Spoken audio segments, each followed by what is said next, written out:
উচ্চ মাধ্যমিকের তৃতীয় সেমেস্টারের মেধা তালিকায় রামকৃষ্ণ মিশনের জয় জয়কার। এবার প্রথম 10-এ 69 জন, যাদের মধ্যে শুধু সায়েন্স বিভাগেরই 68 জন, মাত্র একজন কমার্স স্টুডেন্ট। প্রায় 99% নাম্বার পেয়ে যুগ্মভাবে মেধা তালিকার শীর্ষে রয়েছে প্রীতম পল্লব ও আদিত্য নারায়ণ জানা। দুজনেই পুরুলিয়া রামকৃষ্ণ মিশন বিদ্যাপীঠের ছাত্র। দ্বিতীয় স্থানে রয়েছেন 10 জন, এদের মধ্যে 4 জনই পুরুলিয়া রামকৃষ্ণ মিশনেরই ছাত্র, 5 জন নরেন্দ্রপুর রামকৃষ্ণ মিশনের ছাত্র।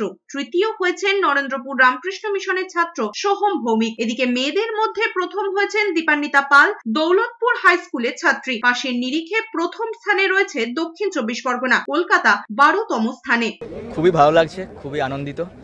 আমি, আমার সমস্ত শিক্ষক মহাশয়রা, মহারাজরা, সমস্ত সবাই খুবই আনন্দিত, খুবই খুশি এই ফলাফলে। হ্যাঁ, প্রথমবার ছিল, প্রথম নতুন সিলেবাসের প্রথম পরীক্ষা। প্রথম পরীক্ষা থেকেই একটা নার্ভাসনেস কাজ করছিল। তবে আমাদের প্রিপারেশান খুবই ভালো হয়েছিল প্রথম থেকেই, সেই মতো পরীক্ষাও দিয়েছিলাম এবং ফল খুবই ভালো আশা করেছিলাম, তবে এমন ফল হয়ে যাবে সেটা এক্সপেক্ট করিনি।